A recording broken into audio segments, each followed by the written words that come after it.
everybody? Wow, we have made it to the new year and I'm absolutely stoked. It's my privilege and my honor to be kicking off Reset TV Talk for 2024. Happy New Year, Merry Christmas, blessings, oh praise, and honor to God. My name is Andre. I'm super excited to be here with Dodge. This episode is going to be like yarning with one of your friends. We're going to be talking about a lot of different things, obviously in a very serious context, but we thought it would be a great way to kick off the year with something a little bit more lighthearted, a little bit more easy, and a little bit more encouraging. So, Dodge, for people who don't know you that well, tell us a few things about yourself. Where were you born? How old are you? What are you studying at uni? All the things. Okay, my name is Dodge. I'm 19 years old. My parents are from South Sudan, but I was born in the Middle East. So my older sister was born in Sudan. Then they went to Syria because of conflict and war and everything that was going on in South Sudan. And then they were there for a couple years. I was born. And then after 11 months, we came to New Zealand. So all my schooling, everything I did here. It's like here. Yeah. So New Zealand is basically all I know. So yeah, I did everything here. At the moment, I'm in AUT studying a Bachelor's of Health Science. Wow. So yeah, I'm starting my second year this year. Yeah, that's kind of it, right? Yeah. It's kind of weird when you're born in a different country and so like you very much appear different. But like for me, I was born in Kenya, but I came here as well. I think I was in 11 months. I was probably like 8 or 9. And 8 or 9 months. And so when I like grew up here, it's very like oxymoronic because you literally have nothing to compare it to. Yeah. But like you also have no idea what other people are like operating and doing and behaving in such ways. But for you, tell us some of your favorite childhood memories and the greatest moments you probably had growing up in New Zealand. So my dad, he was the community leader for like a long time for the South Sudanese community. And I just remember when I was younger, like all the time, like with my parents, they love having people over, they love catering and, you know, just having time with family and stuff like that. So they'd always host things at our house. So I always just remember our house being full of people, connecting with the community, kids always over. I also remember, because at my old house when we were living in Mangere, we had 2 neighbors and literally every single day we're always outside playing. Wow. There's no devices, there's nothing. We're out there cooking with grass and mud and everything. It was so fun. And like, there's Samoan, so we're like, there's obviously 2 different cultures, but we literally felt like family. And even until now, we've all moved to different places, but we all still like, you know, connect and stuff like that. So when I think about my childhood, I just think about, you know, like playing with the neighbors, playing with people from my community, and just always being around people. Yeah. I felt like my mom stopped trying to make, like the only time I can remember my hair being nice after a certain point was like photo day, because she would like do it really well, and then I would just go and pretend that I was like a rugby player with my friends. You know what I mean? And then next thing you know, an extension is over here, and then the afro is over there, and so after a while she's like, you know what? This is not working. It's nice though, because then it's like you didn't worry about anything when you were younger. You didn't care about that stuff. Now like you're gonna cry because your hair's not done for school. So. Wow, is that what you was doing yesterday? You saw uni was around the corner. You thought, nah. Yeah, no, I literally have to plan when I'm gonna do my hair. But back then, like I didn't care. It was just, you know, you're so free and everything. But now it's like it's different. And it's like your hair actually influences a lot of the outfit. Like I've worn different outfits with my extensions that I can't wear with my natural hair because it just looks weird. Yeah. You know, and it doesn't really make sense for it to be like put together and everything like that. So I feel like my favorite childhood memory was when my dad bought us a motorbike, and I think my mom was actually like, who have I married? Like, because it was like after my 3rd sister, my dad realized he wasn't gonna have boys. Yeah. So he just accepted it. He just accepted it, and he was like, everything he wanted to do with them, he's just gonna have to do with you guys. Yeah, literally. Yeah. And so he bought me a motorbike at like I think 10, and then by 11 I was like under the car, like literally helping him with anything and everything.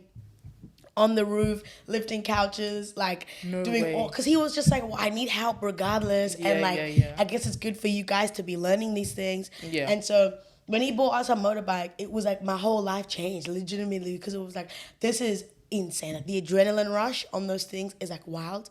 And I can imagine a motorbike at 10. Literally. But he never took us on the road. It was like, we used to have this big like reserve bush field thing behind our house. And so we would just go there.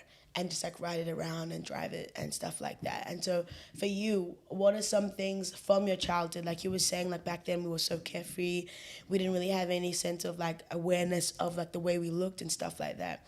What are some of the like attributes you learned as a kid that you translated and like try to implement now that you're like 19? For me, I have to think about this. Sorry, can you repeat the question? It's fine. So like when you were saying when we're children, we have an element of boldness, you know? There's like a sense of we're not so self-aware. We don't care about the way we look, the way we dress, all the things. And so for me, what's really helped me as a young adult, as someone who's like gonna be 22 this year, is trying to implement that again. Like finding ways to remain bold, finding ways to grow up and not be childish and not be immature, but still stepping into this place of like, actually, it doesn't matter.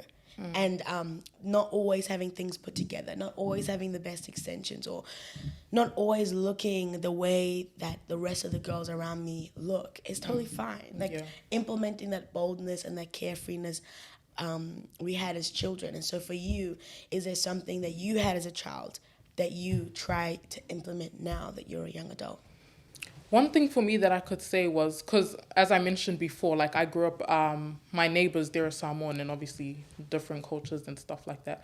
So I always obviously being different, I always feared like going into school and stuff like that. I'd be like, oh my God, like, you know, I'm completely different to these people and stuff like that. And then when I started getting closer with my neighbors and we genuinely became like family, I was like, oh wow, like, you know, we actually can be cool. Like everyone's like, they don't see us as different. They don't see us as like, you know, we're all the same basically. And I found that really cool because I just felt like accepted and I felt like, you know, other people can actually like, not like, that sounds so sad. Like, not like us. Crack on. Yeah, it was so weird. I was like, even though it was from two completely different cultures, like she literally eats our cultural food, we eat her cultural food, and then that really helped me because going into like school and stuff, I faced like racism and stuff like that from their kind of people too. But like I knew that, you know, it just depends on the people as well. Like it's not everyone's gonna like you. Obviously, everyone has their different opinions, but there are those people that genuinely see you for you. They don't care about who you are or this and that, where you come from, but they just like you for you. So like, especially now, as a young adult or teen or whatever you want to call it, that's really important to me because when I was younger, I used to really care about like what people would think about me or like their opinions and stuff. But then knowing when I was younger, like, you know, I got accepted by people who were different from me and stuff like that. Now I like, that's what I like to think of, like, and that helps me because I try not to care about like what other people think about me and stuff like that. And that's really helped me. So, yeah. Because I feel like sometimes we often think people are looking or paying more attention than they actually are, you know, or that we're kind of walking around insecure, convinced that people really, really think about us the way that our brain tells us they do, and they don't. Yeah. You know? And people are like more concerned about self. You know, like self-image, self-presentation, self-preservation, like surviving, like making it to the next day, the rat race, the American dream, whatever it is. And so I feel like for me in high school, it was more about like male validation. And it was like less to do with will people like me and stuff like that, but will I ever get a boyfriend? You know, will I ever be asked out to the ball? Because all my friends had boyfriends and I never had a date to the ball and I never have had one like a boyfriend either. But when I think back on it, it was so much more fun. You know, because all my friends that like had boyfriends or like had dates to the ball, they kind of like hated it because they were just like, oh my gosh, like he's having way too much to drink, or like, oh my gosh, is he getting along with everyone? Or like if they were from other schools, or like from out of town, some of them were, it was like, oh my gosh, why are they sitting by themselves? That's so embarrassing. Like they kind of had to worry and take care of them. I always thought about that. The whole board date situation. Like all my friends that had dates and I was just there, I was like, I actually like after the ball, I was like, I'm actually glad I didn't bring anyone because the whole time like you're just worrying about them. Like, or are they gonna like you just have to be with them the whole time? Whole And I'm time, just yeah. like, I'm trying to do Especially my if own they thing. don't go to the school. Yeah, It's that's like even worse. Like you have to figure out who they can hang out with and like integrate them and make them have conversations and stuff like You that. can't go and dance with your friends because you feel bad that they're sitting there by themselves. and Yeah, it's like, yeah. no. The only time that I felt it though was like when they played slow dance music. Why are you making me leave this? Like, they're like, this is one of the people. And you're just like, shut up, man. It was going so well. Put back Shakira. That's when I turn off my ears. And That's literally when I go to the bathroom. Yeah, And I'm yeah, on yeah. at the time musically, just vibing. Yeah, Going yeah. through it because it's like, how dare you play Sean Paul and then play this Out romantic, of nowhere, this romantic slow down song. Now everyone's Yeah. grabbing their partners. Allow it, man. Yeah, I'm yeah, going yeah, outside yeah. and we'll be back. I want to see it. Brief intermission. That's the one time that, but it's only lasts for like 2 songs and then you're just back, you know? So I feel like learning, like, I hated it when older people or people who are my age would tell me that you're so young and that you have so much time. Like, I think it's one of the most patronizing things we tell teenagers and or like 11, 13-year-olds who are genuinely feeling like what they're going through is horrible, you know? Because that's what it feels like when you're in like your teenage years. You're not thinking about the fact that your mother had a bad day or that other people are suffering. It's very like myself. Yeah. But it's so true. And like none of the people that went to my high school are with those people. All of them have moved on and found their partners and are in uni or have kids, some of them as well, or like moved overseas and stuff. And so it's like the things in high school, the things that when you're growing up that you think people pay a lot of attention to or like set in stone. Like all the popular kids, I don't know what they're doing now. No, yeah, that's so true. I don't know where they are. Yeah. And then the one time I met them, like in the, like one of the girls that was super popular, she was just working at a cafe, you know, and like was studying to be a psychologist. Another one was on her second kid, you know? And so it's like, I think when you're there, a lot of your insecurities feel like they're under a magnifying glass. And then you leave high school and you're just like, man, I wish I had more fun. Yeah. You know, I wish I did the things that I was like afraid to do. None of it really mattered at the end of the day. Like at all. Yeah. Even the classes. Even the classes, I was like stressing out. Yeah. And there's people who have dropped out 5 years ago that are in uni, same class. There's mums of, you know, who are 35, same class. Yeah. You know, and so I feel like it's almost like if you don't start in the same place, you're gonna fail. Yeah. And then you go to university and you have people starting Yeah. everywhere, Yeah. you know? And so if you were to give one piece of advice to your younger self in high school, what would it be? Like, what would you say? Okay, because I'm the second oldest. My older sister lives in Australia, but then here I have 3 younger siblings. And I definitely felt like the parental pressure and everything and stuff like that. And that literally used to eat me up in high school. Like, or throughout my whole school years, that literally used to eat me up. So if I had to tell myself something to my like high school self or my younger self, because any little mistake I did, I used to beat myself up for it because I was like, oh my God, no, it's the end of the world. You've disappointed this person. You've disappointed this person. I'll tell myself like, actually, like it does matter, but it doesn't matter. Like you're just you at the end of the day. You can't like go around just pleasing everyone or this and that. And like, you're not, and at the end of the day, you're not even happy doing these things. Like, just do you, like, you know, like it doesn't actually, no one else's opinion matters. At the end of the day, you're living your life for you. So you shouldn't let anyone or your parents or whatever, like, make you feel, you know, like you're doing wrong or you need to do more and stuff like that. Yeah. Cause I don't know. I found it really, even till now, like my parents are always telling me, oh, you know, you need to do this because you have like your younger siblings watching you and stuff like that.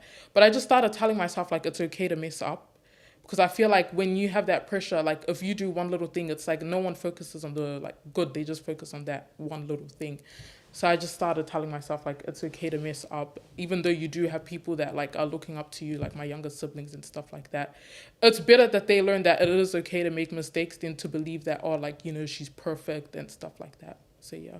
And I also feel as though like you can be the best anything. You can be the best parent, you can be the best older sibling, you can be the best teacher, and people will choose what they want to do. They will go down the path that they have desired for themselves. And you can be the worst and people can turn out great.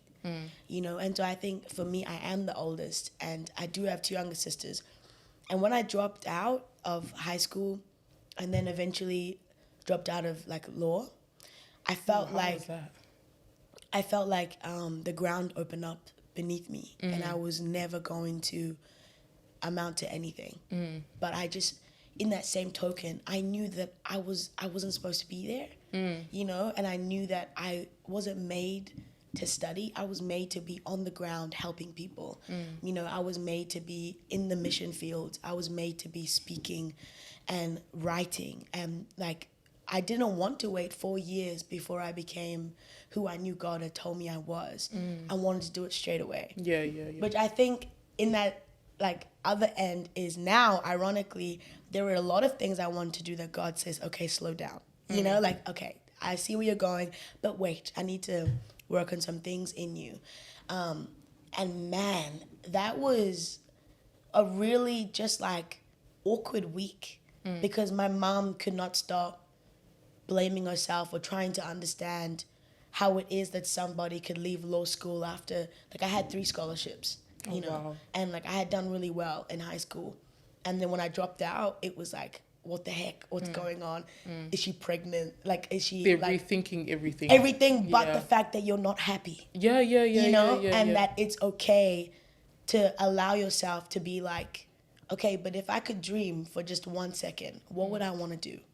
Like, if I could have everything I ever wanted and everything God designed for me, what would that look like? And for me, it looked like leaving. And it looked like doing music. And it looked like getting a job and just trying to understand, because I think the issue is that you almost feel like if you get it wrong at 16, you will always get it wrong. But it's like your job is to do everything you can to pursue the decision and choice God has put before you right now. And then the next one comes. And then you make a decision again. And then the next one comes, you know? But man, when you're the firstborn, if you mess up then, apparently the whole line is messed up. And it's like, and then ironically, my sister went to med school and she dropped out. And I think my mom actually... Bruh, drop out and African parents in the same sentence. They know the vocab. It's not the vocab. Yeah. They don't know what that word means. And my mom didn't call her, she called me. And she was like, this is what I was trying to avoid, you know? And you have this whole thing again of like, wow, did I really screw this up for like everyone else? And then you realize everyone, you're related. We have the same parents, but we are complete individuals. Your own people. Like in every single sphere.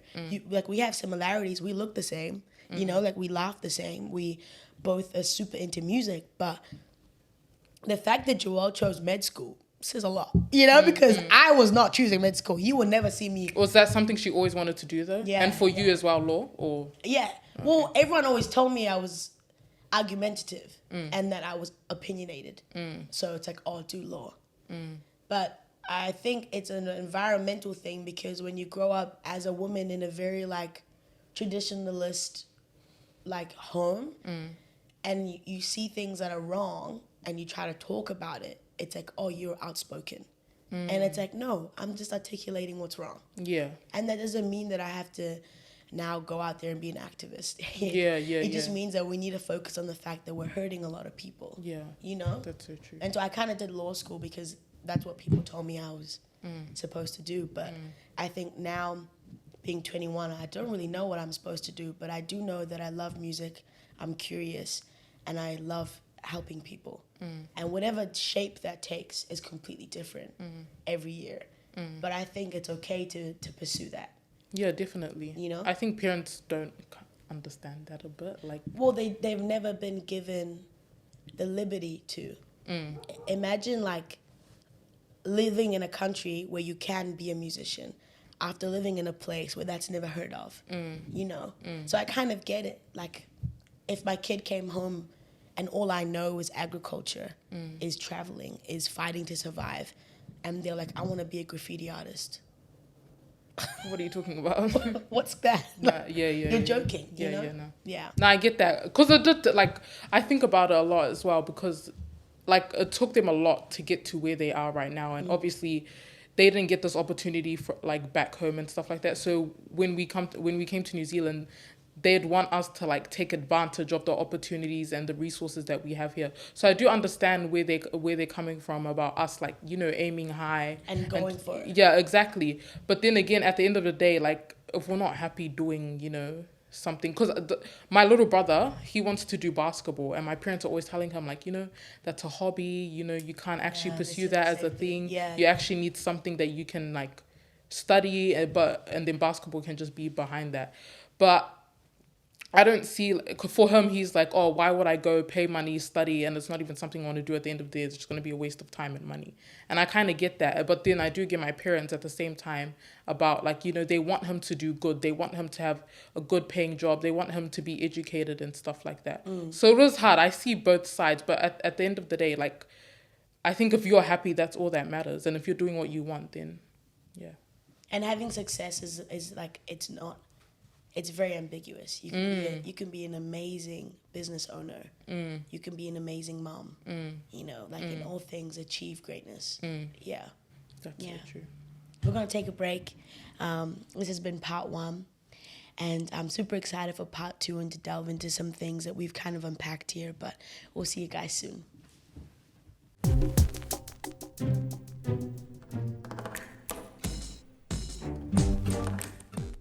Hey guys, welcome back to part 2. We went over quite a few different topics. So in this one, we're going to get more into specifics and try to break things down, but also define some things, because I can imagine if I was a listener and we're throwing words and themes and really, really huge themes out there, it could be kind of like, wait, go back. I want to dissect that a little bit. I want to go into that a little bit more. So we spoke about childhood. We spoke about parental pressures. We spoke also about this idea of being in high school and it feeling like a fishbowl, but it's really not. So in this on this section of the episode, I wanted to go through things with a little bit more of a fine-tooth comb and specifically focus on the aspect first of childhood.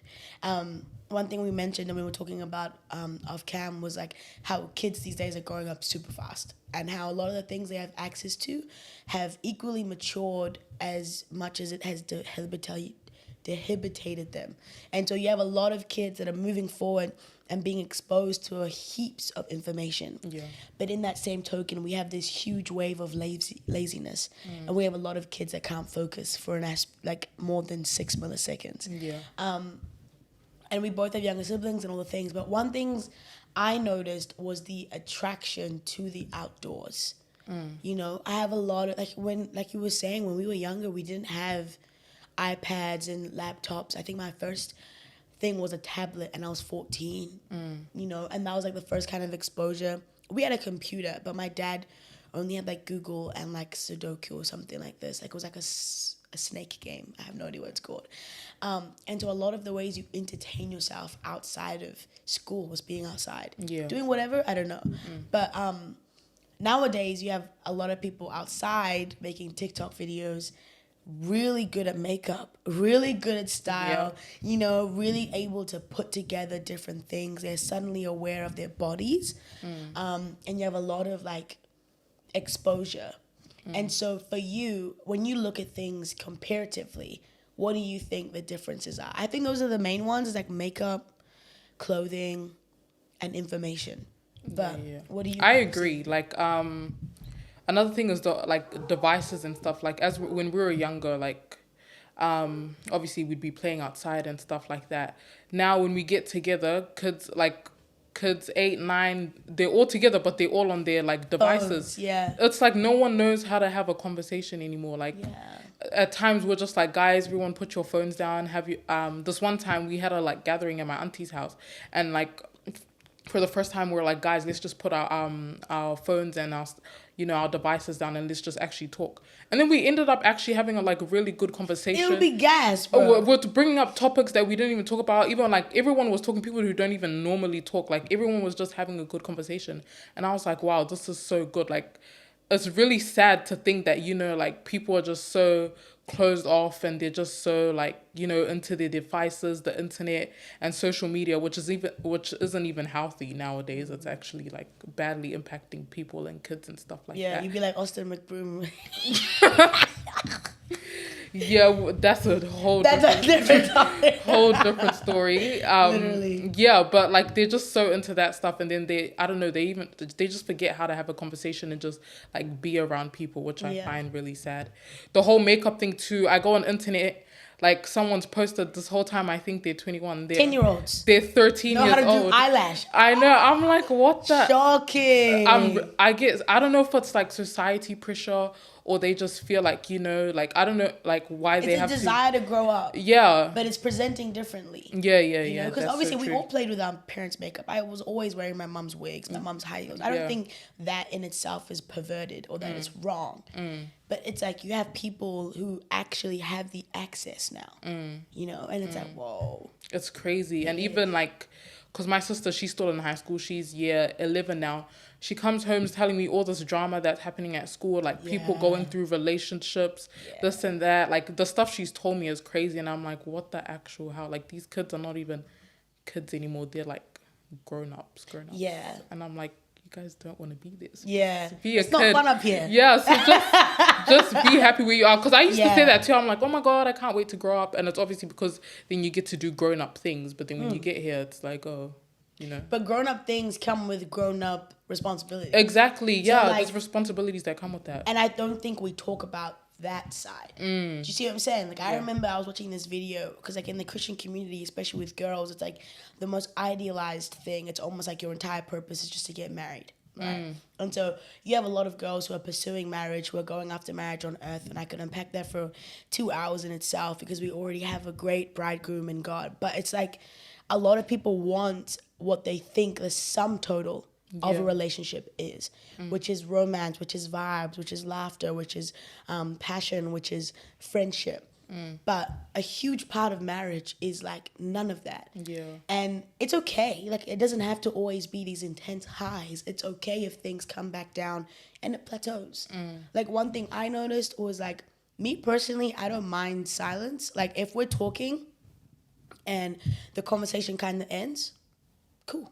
You know, like it's normal. It's okay. You know, especially if I feel really close with someone and we're just driving or we're like in the house. I guess because my love language is quality time as well. And so for me, I just like hanging with my friends or like with my sisters especially, or like with my mom. But me and my mom don't talk all the time when we're hanging out. Like she watches her shows and I just be there.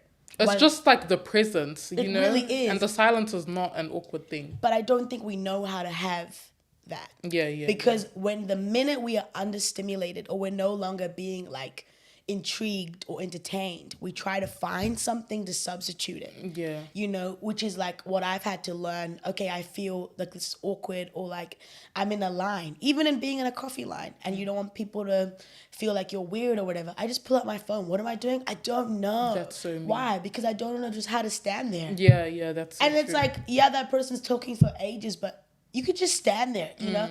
And so I think a huge part of it is like, we don't know what to do when we're not being entertained.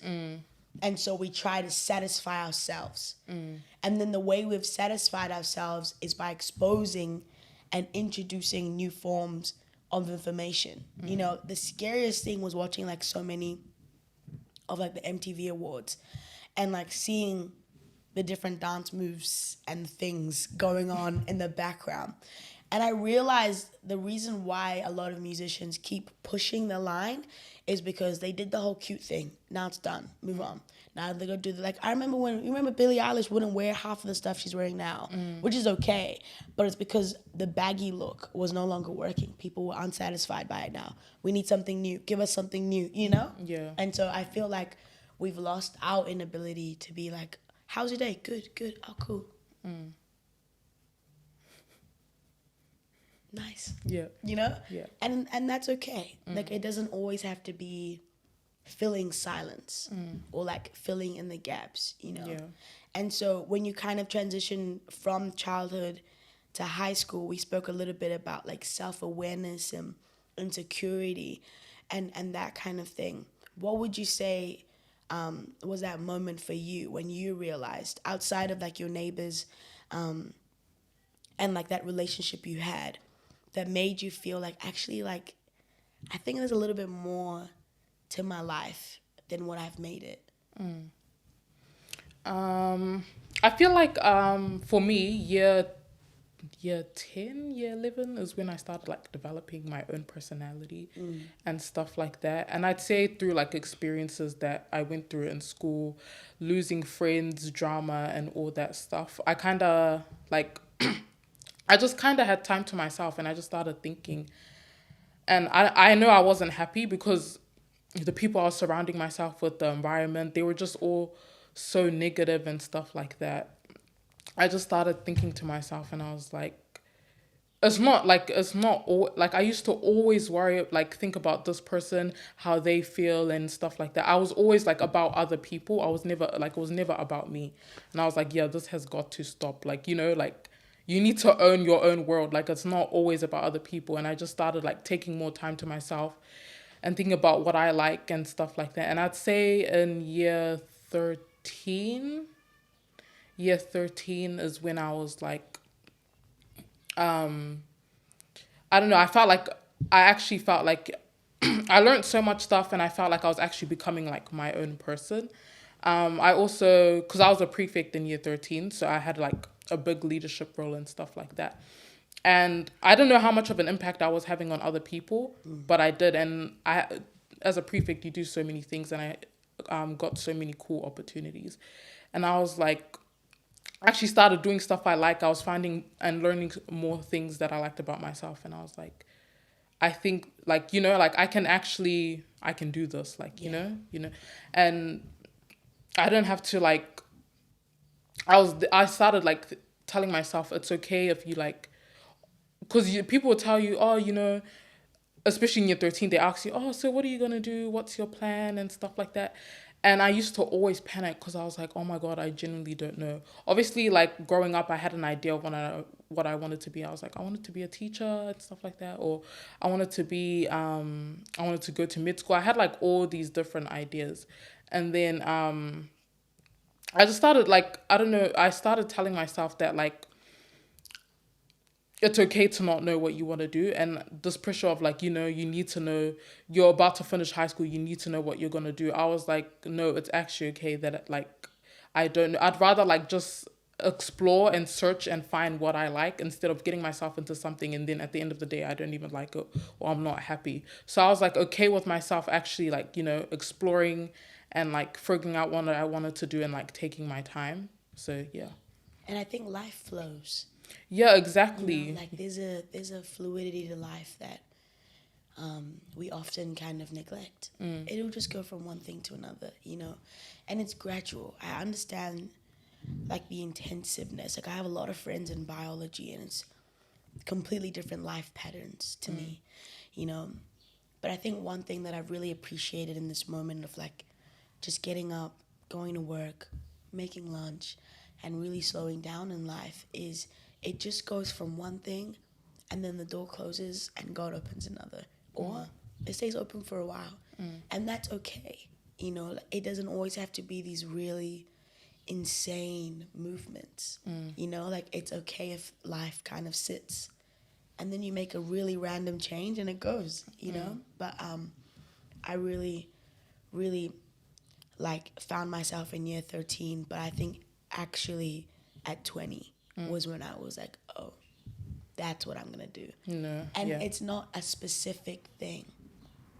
Like my love for writing has given me opportunities in multiple different arenas, but the love is the one thing. I think that's what is super important to know, is that how you express the gift God has given to you is always changing, but that doesn't.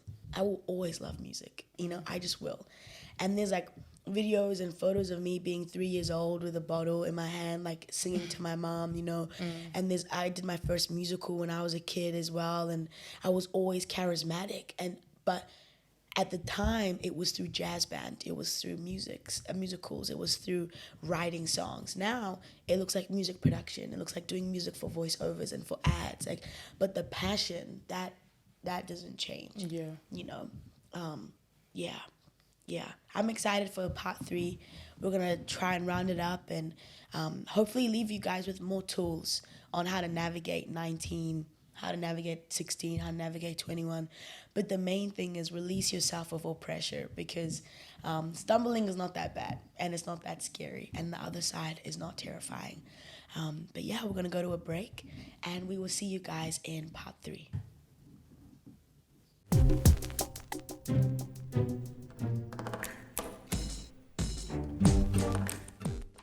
Welcome back to part 3. I'm super stoked for this episode, and thank you so much for coming on so last minute as well. Thank you for It's having been me. really fun to kind of go back a little bit. And so we spent the last section really breaking down in specifics, you know, the effects of childhood, looking at our lives comparatively, high school, all the things. But in this section, I really wanted to offer some personal advice, you know, some things that we have learned from walking through. And we're not too far in stage and age, but I do think we lived very differently. And you pursued what you were born to pursue, and all the things that kind of get you excited and make you feel passionate and that you want to get up and go to work. And so it's been our privilege and it's been our honor once again to bring you guys another episode, and one that hopefully will make you feel like you can go after anything and everything. But while you're doing that, it's okay if life plateaus, if there's awkward silence, and if you don't really know what happens afterwards. So as it pertains to somebody who is sitting there and they're trying to figure out how to communicate with their parents, an idea they have that may have not been acceptable, what kind of advice or language, or how would you go about that as well? Like, how would you kind of confront that conversation? Oh, that's a hard question. Okay, I'm gonna try think as if I'm going to my own parents. I think first of all you need to let them know that this is it's obviously going to be a very serious situation. You've been feeling this way for quite some time or whatever, and stuff like that. Usually when I want to talk to my parents about a more serious topic, I'll say to them beforehand, guys, can I talk to you and stuff like that. Sit down with them. I think just say everything that you need to say. Just be yourself. Say what you need to say, because you don't want to leave the conversation thinking, oh my gosh, I should have said this. Oh my gosh, I wish I said that. That's the literal worst thing. And I think that sometimes, obviously, because your parents don't really see a side of you, or that side of you, or they don't really know what's actually going on how you feel. I feel like when you really do express that, at first they might not be open to what you're saying or stuff like that, but I feel like eventually they come around. So when whatever they say, I know sometimes it might be harsh, but I think just know that it's hard for them to understand as well, and that it is hard for them to hear. But I feel like at the end of the day, they're it'll take some time for them to think about it, but at the end of the day, they'll come around. And I feel like if you're gonna jump off of this ledge, jump fully. Yeah, you have to. Yeah. Don't leave one leg behind, because you'll twist your ankle on the way down. You know, if you're going to free fall into what you want to do, absolutely throw yourself at it. Because that is almost the only way that, even if it doesn't work out, you still have something to take away from it. And it's the fact that maybe there was some lessons, there was some pruning, there was some personality traits. When I think about law school, I actually really miss it. I really love learning. I really loved the density of books, which is why I love Spurgeon, theologians, philosophers, reading all their books and stuff. To me, it kind of gets my brain going. But I knew that I wasn't supposed to be there. But what I took from law school was a work ethic, you know? Because even if you delve into something with all of you, you will always have something to take away. And I think that's success in itself, is being able to say, I gave this absolutely every part of me. Yeah. And I did not look back, and I did not take in else opinions. You know, I didn't try and be somebody that I wasn't. Because I remember, my style is very, I guess, not the most feminine. And so I remember like my aunties and stuff would tell my mom that they thought that I was gay, or that I thought like this whole tomboy playing basketball, wearing the jeans that I would, meant that I was like of a different sexuality and things. Yeah. And that really began to like erode at my personality, because I was like, oh, That's just who you were, and that's how you Yeah. express yourself. well, it's also the music that I saw. Like a lot of the girls that I looked up to, they dressed like this. You know, like Lauryn Hill dressed like this, Mary J. Blige dressed like this, Tiana Taylor, a lot of the poets, Maya Angelou, Charles Bukowski, Charles Spurgeon. These people that I looked up to, they dressed weirdly. So to me, I was like, oh, this is cool. You know? Yeah. And it wasn't until like my mom sat me down and spoke to me about it that I was like, ooh, I didn't know that there was only one way to do things. And I think that if I could encourage anything, it would be like, if it is totally you, and if it is totally what you're going after and stuff like that. Because even though that was at 16, I think maybe 14, and I tried skirts, I tried dresses, I tried makeup, I tried all the things. In a way, at 21, I returned right back to who I was. Yeah. And so when something is so core to you, you can go the whole way and come right back. You know, I went to uni trying to figure out if I could not do music, and I'm back, you know? And so just give yourself totally, and trust that if this is truly who you are, then I guess in a way it doesn't matter, and you can be confident in that, you know? Because it's sometimes like, it's kind of like when you listen to what other people are telling you to do, or like what others have to say, you go do that, it doesn't work out. It's like, at the end of the day, like, it's just better that you did what you wanted to do, because even when you try to please others or stuff like that, like, you're not happy, it doesn't end up working out anyways. So it's like, just, you know, just do what you want to do. Yeah. So when you say things like pursuing happiness and desiring to be happy, like, unpack that a little bit for people who may have a different definition. Like, what would you say is the greatest imagery of happiness? I think that happiness looks different to like everyone. Like, everyone has their own definition of happiness. But for me, I haven't really thought about what like happiness is to me. But I'd say that as long as I feel like when you're doing things that you want to do, then you feel happy. When everyone around you is like doing what they want to do and they're happy as well, you're happy. For me, when everyone else around me, like my family, my friends, when they're happy, like that's what makes me feel happy and stuff like that. Or when you know that even though, when you've got to a place where you feel okay with like not pleasing others or not doing what others want you to do, I don't know, it just makes you feel like, okay, or my opinion is the only one that matters, and I don't have to please anyone else. Therefore, like, that just makes you like feel good and makes you feel happy. But like, I haven't really thought about, so I feel like it's such a broad thing, happiness, and I don't know exactly what like that looks like for me, especially in the future. But yeah. Yeah, I think happiness is fleeting, and it's very like in and out.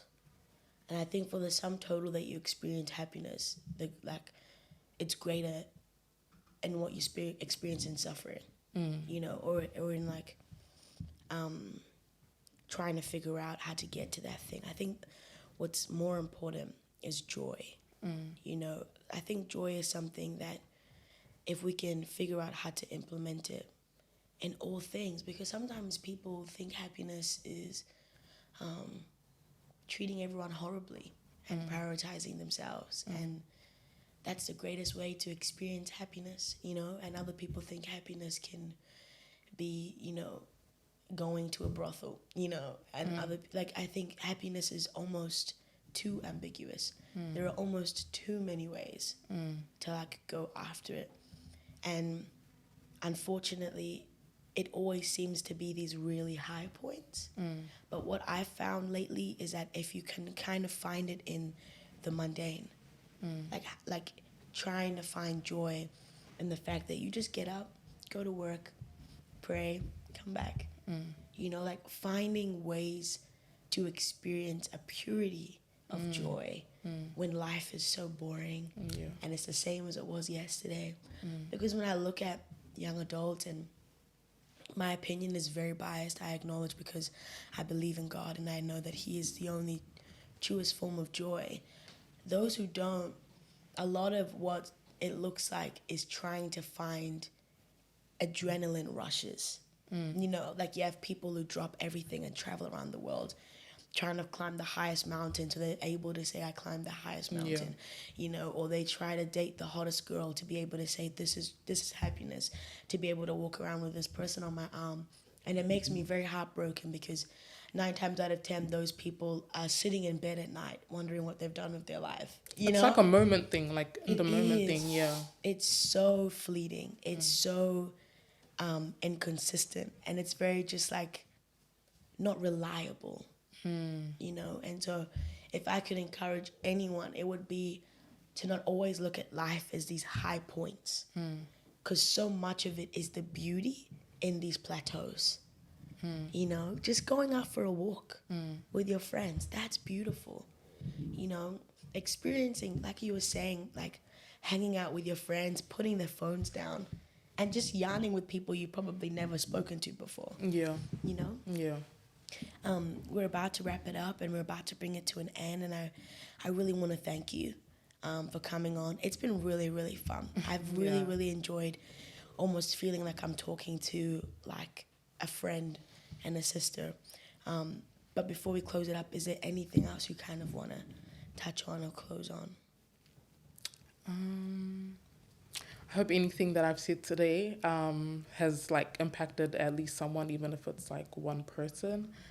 Also, I'd like to say for the young people out there, I know things are getting hard, especially now. There's so many, like, life is changing in so many ways, and I just think that it's important to, whatever you're trying to pursue in life, just remember, like, the reason behind of why you're doing it, what motivates you. Yeah. I think it's also important to surround yourself with people who will help you get on that track, or wherever you're trying to go, that people that would lead you that way.